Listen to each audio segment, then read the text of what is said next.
بہت پسند کرتا ہے. اور عبادت کا جو وقت ہے نا یہی عمر ہے، 22 سال 25 سال 30 سال. بھائی جب آدمی بوڑھا ہو گیا تو ظاہر سی بات ہے اس کو تو اللہ اللہ کرنا ہی ہے. اب طاقت نہیں رہ جاتی عبادت کی.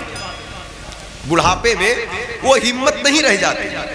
ابھی ہمت ہے، ابھی طاقت ہے، ابھی کچھ کر لیں، شب بیداری کر لیں، کثرت سے درود پڑھ لیں، اللہ کی مخلوق کی خدمت کر لیں. کیونکہ جب ہم خود خدمت کرانے کے لائق ہو جائیں گے تب ہم کیا خدمت کریں گے. ابھی ماں باپ کا پیر دبا لیں، پڑوسیوں کے ساتھ ہمدردی کر لیں. جب ہم خود بوڑھے ہو جائیں گے تو ہم کو تو خود حاجت ہو جائے گی، محتاجی آ جائے گی.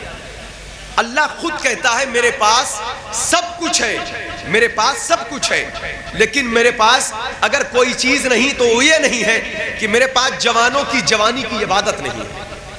یہ بہت کم لوگ اس روٹ پر آئے، بہت کم لوگ. جوانوں کی جوانی کی عبادت اللہ دیکھنا چاہتا ہے. اور حدیث میں آیا کہ جب کوئی جوان توبہ کرتا ہے، کوئی جوان مطلب جو عمر کھیل تماشے کی ہے، جو عمر سٹہ بازی کی ہے، چوراہے پر گپ سڑا کی ہے، جو عمر کرکٹ کی میدان، فٹ بال کے میدان کی ہے، جو عمر مطلب عیش و عشرت کی عمر ہے، اس عمر میں بندہ اگر اللہ کی بارگاہ میں اللہ کے ڈر سے رو رہا ہو، اللہ سے معافی مانگ رہا ہو، تو اللہ کہتا ہے اس کی توبہ کی برکت سے میں مشرق سے لے کر مغرب تک قبروں کے عذاب کو دور کر دیتا ہوں. تو مطلب یہ عمر ہماری جو ہے یہ اللہ کو یاد کرنے کی عمر ہے. بس لمبی چوڑی میں تقریر کے گھر سے نہیں آیا کیونکہ وقت نہیں ہے، اس لیے مجھے جانا ہے قریب 35-40 کلومیٹر دور، اور مجھے 10 بجے وہاں اسٹیج پر تقریر کرنے بیٹھ جانا ہے، نواب گنج کے آگے جانا ہے. اس لیے میں اتنی جلدی بیٹھ گیا. آپ پریشان ہو گئے، ابھی تو نقیب اہل سنت صاحب بھی نہیں آیا اور میں تقریر کرنے لگا. حضرات گرامی اور مولانا اسرائیل صاحب کی بلا، شاکر صاحب کی بلا، اور یہ علماء کرام بیٹھے ہیں. حضرات گرامی میں معذرت خواہ ہوں، میں اس لیے میں پہلے بیٹھ گیا، اور انشاءاللہ میں 8:45 بجا ہے، 9 بجے تک میں آپ کو وقت دوں گا. توجہ چاہتا ہوں. میں ایک جوان کی صرف داستان پیش کر رہا ہوں، ایک جوان کی داستان دیکھیں بس، اور اسی میں سرکار کے میلاد پاک، آمد پاک کا مفہوم کیا ہے واضح ہو جائے. حضور کے آمد کے جو ہم پر احسانات ہیں، ہم جتنا شکر ادا کریں کم ہے. آج لوگ کہتے ہیں میلاد کا جشن کیوں منایا جاتا ہے، میلاد شریف کیوں منائی جاتی ہے، میلاد کے محفل کا انعقاد کیوں ہوتا ہے. اس کا ایک سیدھا سا مفہوم ہے، آپ فیصلہ لے سکتے ہیں. آپ کو کوئی کتنا بھی بہکائے، دلائل بہت ہے، علماء نے تو انبار لگا دیے، لیکن سمجھ کے لیے باتیں تازی کی جائے، قرآن سے فیصلہ لے لیں. اللہ نے فرمایا وَأَمَّا بِنِعْمَتِ رَبِّكَ فَحَدِّثْ. جو شخص بھی قرآن پڑھا ہے، قرآن کی یہ سورت یاد ہوگی، سورہ الضحیٰ، اور اس کی جو آخری آیت ہے وَأَمَّا بِنِعْمَتِ رَبِّكَ فَحَدِّثْ. اپنے رب کی دی ہوئی نعمت کا خوب چرچا کرو، ہے نا. اب اللہ کی نعمت تو بے شمار ہے.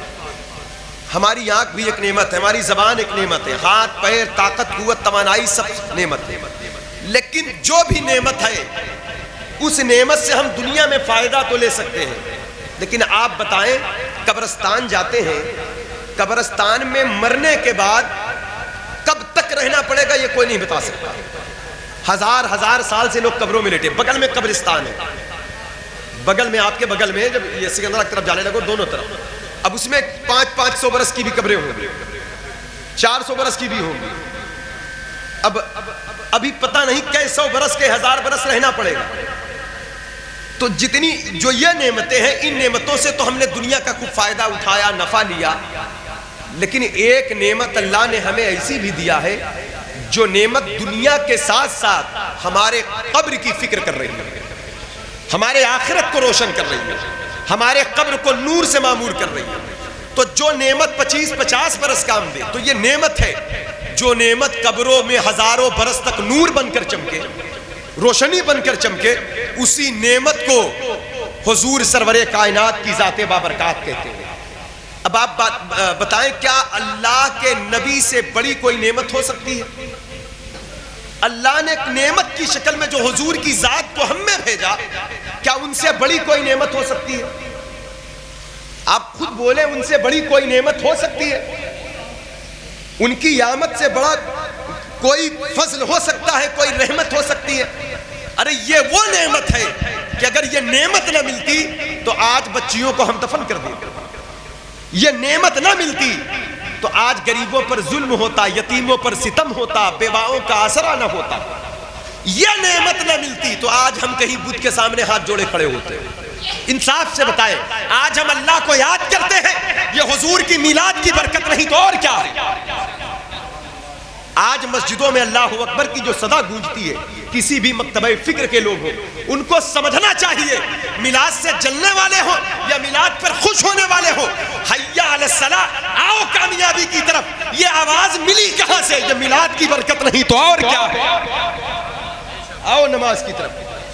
آپ بتائیں یہ میلاد کی برکت، اور اللہ نے کہا نعمت کا چرچا کرو، تو سب سے بڑی نعمت حضور ہے، جن کی آمد سے ہمیں ایمان ملا، خدا ملا، نماز ملی، قرآن ملا، سجدہ ملا، بت پرستی سے نجات ملی، ماں باپ کی خدمت کا سلیقہ ملا، بیٹیوں کا پیار ملا، والدین کے حسن و سلوک ملا، بھائی چارگی اخوت کا رشتہ ملا، محبت کا پیغام ملا، پاکیزگی طہارت کا سلیقہ ملا، زبان کو پاکیزگی ملی، دل کو طہارت ملی، روح کو تقدس ملا، تو پتہ کیا چلا؟ یہ ساری چیزیں تو حضور کے آمد کے صدقے میں ہیں۔ تو نعمت کا چرچا کرو تو سب سے زیادہ چرچا حضور سرور کائنات کا ہونا چاہیے کہ نہیں؟ سب سے زیادہ ذکر حضور کا ہونا چاہیے کہ نہیں؟ نعمت کا چرچا کرو تو حضور سب سے بڑی نعمت ہے۔ تو اب نعمت کے لیے کیا کرنا پڑے گا؟ نعمت کے ذکر کے لیے میلاد کا جشن ہونا چاہیے کہ نہیں؟ آمد کی خوشی کا اہتمام ہونا چاہیے کہ نہیں؟ تو جو منع کرے تو سمجھ جاؤ اچھا کہہ رہا ہے یا برا کہہ رہا ہے۔ جو منع کرے اس کا رشتہ آپ جان لیجئے۔ وہ ایک شعر ہے، نثار تیری چہل پہل پر ہزاروں عید ربیع الاول، سوائے ابلیس کے جہاں میں سبھی تو خوشیاں منا رہے۔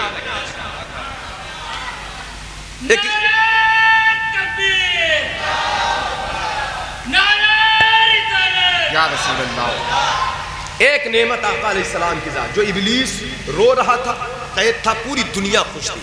بچیوں نے ماؤں کی گود میں مسکرا مسکرا کر کہا تھا، امی امی اب ہم کو دفن نہیں کیا جائے گا۔ بی بی آمنہ کی گود میں حضور رحمت للعالمین ہمارے حق کی بات کرنے آ گئے۔ جانوروں نے کہا مبارک ہو رحمت للعالمین آ گئے۔ پرندوں نے ایک دوسرے کو مبارکباد دیا۔ عرب کی وادی کے پہاڑ کے پتھروں نے چمک چمک کر کہا کہ مبارک ہو حضور سرور کائنات کی آمد ہو چکی ہے۔ آج ہمیں سرکار کی آمد کی برکت سے خدا ملا، خدا کا نام ملا، خدا کا کلام ملا، خدا کا وظیفہ ملا، خدا کی بارگاہ میں سجدہ کرنے کا طریقہ عطا ہوا۔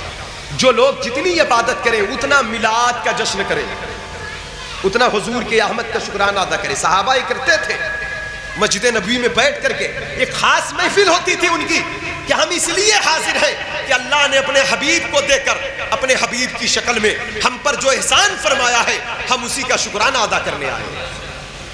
حضرت عمر فاروق اعظم مکہ شریف کی طرف آ رہے مدینے سے، ایک مقام پر پہنچے جہاں وہ اونٹوں کو چرایا کرتے تھے۔ یہ اس وقت کی بات ہے جب آپ خلیفہ بن چکے تھے، 22 لاکھ مربع میل زمین پر جب آپ کی حکومت تھی، یہ تب کی بات ہے۔ تو آپ ایک مقام پر پہنچ کر رونے لگے، تو لوگوں نے کہا حضور آپ روتے کیوں ہیں؟ کہا یہی وہ مقام ہے کہ ایک وقت تھا میرے والد اونٹوں کو کہتے لو جنگل میں چراؤ، تو میں اونٹ چراتا تھا لیکن میں اونٹ کو سنبھال نہیں پاتا تھا۔ ایک اونٹ کو ادھر کرتا تو دوسرا ادھر بھاگ جاتا، ایک اونٹ ادھر کرتا تو دوسرا ادھر بھاگ جاتا۔ کہا میں 4-5 اونٹوں کو نہیں سنبھال پاتا تھا، آج میری ایک آواز پر 22 لاکھ مربع میل زمین پر انسان ترتیب سے کھڑا ہے، نظام ترتیب سے چل رہا ہے، قانون چل رہا ہے، دستور بندگی قائم ہے، نظام زندگی قائم ہے، جانوروں کے حقوق بھی دیے جا رہے ہیں، پرندوں اور کتوں کے حقوق بھی دیے جا رہے ہیں، انسانی حقوق بھی ادا کیے جا رہے ہیں۔ بتایا عمر فاروق اعظم نے، لوگوں میں تو وہ ہوں کہ 5 اونٹ نہیں سنبھال پاتا تھا، آج لاکھوں انسان میری ایک آواز پر قطار پر کھڑے ہیں، تو بتانا یہ چاہتے ہیں ہم تو اتنے گئے گزرے لوگ تھے، جانور نہیں سنبھال پاتے تھے، انسان کیا سنبھال پاتے؟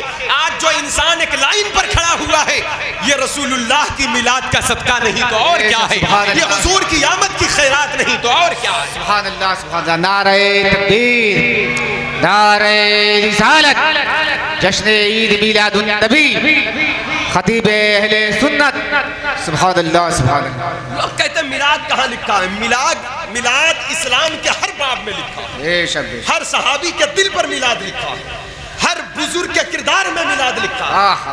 یہ عمر فاروق اعظم ہے، یہ کہہ رہے ہیں، بتا رہے ہیں لوگوں سے کہ لوگوں ہم تو جانور نہیں سنبھال پاتے تھے، آج ہم کتنے گئے گزرے لوگ تھے، ذلیلوں کے سامنے جھکے تھے، آج جو ہم عزت دار بنے ہیں آج جو میں حاکم بنا ہوں، آج جو میں امیر المومنین بنا ہوں، آج جو شیطان مجھے دیکھ کر راستہ بدل دیتا ہے، آج جو مجھے یہ منصب ملا کہ نبوت کا دروازہ بند نہ ہوتا تو میں نبی ہوتا، اتنا بڑا مقام مجھے ملا کہ آسمانوں کے تاروں کے برابر میرے پاس نیکیاں ہیں، یہ سب میلاد کی برکت نہیں تو اور کیا ہے؟ یہ میلاد کا انعام نہیں تو اور کیا ہے؟ بے شک بے شک، سبحان اللہ سبحان اللہ۔ یہ اعلیٰ حضرت امام اہل سنت فرماتے ہیں حشر تک ڈالیں گے ہم پیدائش مولا کی دھوم، مثل فارس نجد کے قلعے گراتے جائیں گے، خاک ہو جائیں عدو جل کر مگر ہم تو رضا، دم میں جب تک دم ہے ذکر ان کا سناتے جائیں گے۔ حضرات گرامی وقار، میلاد والے آقا کی جب کوئی بات کرتا ہے تو اللہ خوش ہوتا ہے، حضور خوش ہوتے ہیں، اور حضور کے آنے سے اللہ ملا ہے۔ رب کے محبوب میرے آقا میرے سرکار، ایک واقعہ دیکھ لیں، میں نوجوانوں سے اپیل کرنا چاہتا ہوں۔ ایران کی سرزمین ہے، ملک فارس کی زمین ہے، اس زمین پر ایک نوجوان نے اپنے باپ کی مخالفت کیا۔ جوان کا نام ہے سلمان فارسی، یہ فارس کے رہنے والے، ان کا جو آبائی وطن ایران ہے، اور ان کا جو خاندانی مذہب تھا مجوسی تھے، آگ کی پوجا کرتے تھے۔ ان کے والد، ان کے باپ دادا آگ کی پوجا کرتے تھے۔ ایک دن ان کے والد آگ کو جلا کر پوجا کر رہے تھے، آپ نے آگ پر پانی ڈالا اور کہا ابا یہ آگ خدا ہے؟ کہا ہاں بیٹا، یہ ہماری برسوں سے خدا ہے، ہمارے پرخوں نے اسے پوجا ہے۔ تو آپ نے کہا ابا جو خدا ہو وہ چیز بجھ نہیں سکتی، یہ تو آگ کی طاقت کو برداشت، آگ پانی کی طاقت کو برداشت نہیں کرتی، تو یہ خود محتاج ہے، یہ ہماری مدد کیا کرے گی؟ یہ آگ ہماری مدد کیا کرے گی؟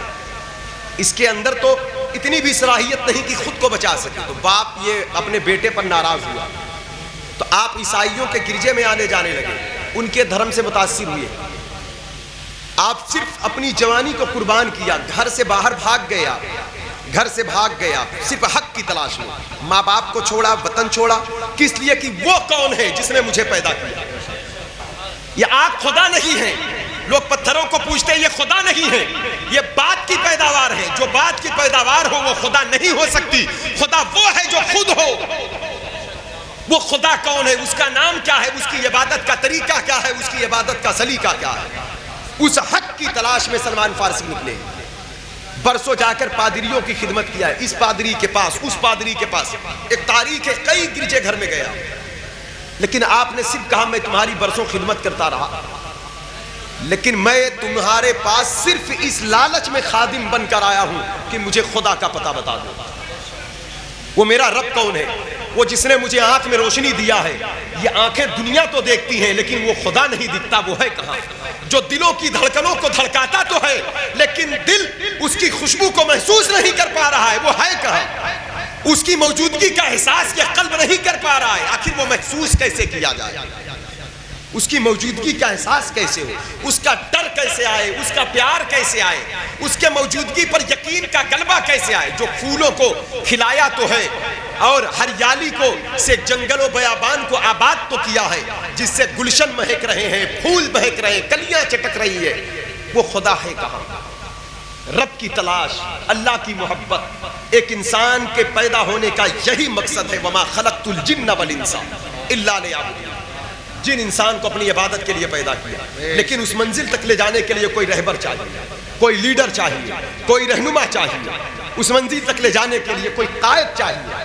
اب حضرت سلمان فارسی کو ایک قائد کی تلاش ہے، ایک رہبر کی تلاش ہے، ایک رہنما کی تلاش ہے، ایک لیڈر کی تلاش ہے، لیکن جو بھی ملتا سب ٹھگنے والے ملتے، کوئی حق کا پتہ بتانے والا نہیں ملتا۔ لیکن ایک پادری نے آپ پر احسان کر دیا، کہا ایسا کرو تم گموریا چلے جاؤ، ایران کا ایک قصبہ، ایک شہر ہے گموریا، کہا گموریا چلے جاؤ، وہاں کا پادری اللہ والا ہے، وہ صحیح عیسائی مذہب پر قائم ہے، اس دور کا جو عیسائی مذہب تھا وہ صحیح پچھلی کتابوں پر طریقے سے ایمان ہے، وہ جانتا ہے، وہ تمہیں اللہ کا پتہ بتا دے گا، میں بھی کچھ نہیں کر سکتا، یہ سب کھانے کمانے کا ڈھونگ ہے خالی، باقی صحیح معنوں میں یہ تو پارساؤں کا لباس پہنا، ہم نے چولا اوڑھا ہے، اصل میں خدا کا قرب ہم بھی نہیں پائے، ہم بھی بہت دور ہیں، ہم بھی اس کا پتہ نہیں بتا سکتے۔ تو سلمان فارسی رب کی محبت کی تلاش میں، اے جوانوں جوانی کی عمر ہے ان کی، خوبصورت چہرہ ہے سلمان فارسی کا، بڑے ناز کے پیالے، اپنے ماں باپ سے بڑی محبت کرنے والے، اور ماں باپ ان پر قربان، اکلوتے شہزادے ہیں، باپ کی جدائی کو برداشت کیا کس کے لیے؟ صرف خدا کے لیے، آج ہم فجر کے وقت بستر کی جدائی نہیں برداشت کر پاتے، مسجد نہیں جا پاتے۔ ہمیں خدا مل گیا ہے حضور کے میلاد کے صدقے، ہمیں پتہ معلوم ہے، ہمیں طریقہ معلوم ہے، ہمیں اصول معلوم ہے، ہمیں نام معلوم ہے، ہمیں وظیفہ معلوم ہے، ہمیں کردار معلوم ہے، ہمیں سب پتہ ہے، لیکن صرف ہماری سستی، ہمیں کاہلی ہمیں لو ڈوب رہی ہے۔ آؤ حضور کے میلاد کے صدقے بیداری حاصل کریں۔ ایک جوان بیدار ہے آج، حضرت سلمان فارسی گموریا گئے، گموریا کی پادری کی خدمت کیا، کہا مجھے پتہ بتا دے۔ تو گموریا کے پادری نے کہا پچھلی کتابوں میں جو بات لکھی ہوئی ہے وہ یہ بات ہے کہ ان قریب اللہ کے آخری نبی کا ظہور ہونے کا زمانہ قریب ہے، یا اللہ کے آخری نبی کی پیدائش ہو چکی ہوگی۔ ان کی جائے ولادت مکہ المکرمہ کی سرزمین ہے، ان کی آخری آرامگاہ مدینہ منورہ کی سرزمین ہے۔ ایسا کرو تم مدینہ پاک کی طرف سفر کر لو، جب تم مدینہ چلے جاؤ گے تو وہاں حضور کا زمانہ پاؤ گے، اور وہ رب کے محبوب ہیں، ان کا در خدا کا در ہے، جو ان کی چوکھٹ پر پہنچا وہ خدا کی چوکھٹ پر پہنچا۔ تم ان سے محبت کرنا، ان کی اطاعت کرنا، تم جس شے کی تلاش میں نکلے ہو وہ منزل پالو گے۔ سلمان فارسی نے کہا میں انہیں پہچانوں گا کیسے؟ تو 3 علامتیں بتایا تھا، کہا تھا جاؤ وہ صدقے کو رد کر دیں گے، صدقہ نہیں کھائیں گے، وہ ہدیہ قبول کر لیں گے، نذرانہ تحفہ، اور ان کے دونوں کندھوں کے بیچ ایک مہر لگی ہوگی جہاں لکھا ہوگا لا الہ الا اللہ محمد رسول اللہ صلی اللہ علیہ وسلم، یعنی وہ مہر نبوت ہے۔ یہ 3 علامت بتایا۔ حضرت سلمان فارسی جب وہاں سے چلے تو عربوں کے قافلے میں شامل ہوئے، لیکن ان عربوں نے آپ پر ظلم کیا، آپ پر ستم کیا، آپ کو قیدی بنا لیا گیا۔ ایک زمانے تک آپ مکے کی زمین پر قیدی بن کر رہے، پھر آپ کو لے جا کر مدینہ منورہ کی زمین پر بیچ دیا گیا۔ ایک یہودی نے آپ کو خرید لیا۔ جب ایک یہودی نے آپ کو خریدا، آپ مدینے میں جا کر بکے تو آپ بڑے خوش ہوئے، آپ بڑے خوش ہوئے جب مدینے کی زمین پر جا کر آپ بکے تھے۔ تو جو بھی مدینے شریف کی زمین پر آتا جاتا، آگے پیچھے دائیں بائیں، اسے آپ دیکھا کرتے تھے کہ جو نبی ہوگا کیسا ہوگا، اس کا چہرہ حسین ہوگا، اس کی باتیں لاجواب ہوگی، اس کا کردار لاجواب ہوگا۔ نبوت بظاہر تو لباس بشریت میں جلوہ گر ہوگی، لیکن حقیقت میں وہ عام بشر نہ ہوگا، وہ سب سے الگ تھلگ ہوگا۔ کچھ لوگوں نے حضور کو اپنی طرح سمجھ رکھا، لکھ دیا، لیکن اتنا جانے بزرگوں نے فرمایا ہم کھانا کھاتے ہیں اس لیے کہ ہم زندہ رہیں۔ یہ پیچھے جو شور ہو رہا ہے، آواز ہو رہی ہے، پیچھے والوں سے گزارش ہے اگر محفل کو نہیں سننا ہے تو چپ رہے، اگر آپ کو نہیں سننا ہے تو اللہ کے واسطے خاموش رہیں۔ جو آگے بیٹھ کے سن رہے ہیں ان کو تو ڈسٹرب نہ کریں، آپ کی آواز آگے آ رہی ہے۔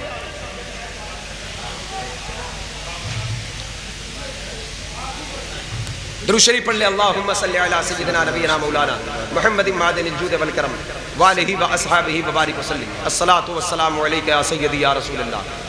ہم کھانا نہ کھائیں تو ہم مر جائیں، کھانا ہمارے زندگی کی ضرورت ہے، ہم کھانا نہ کھائیں تو ہم مر جائیں۔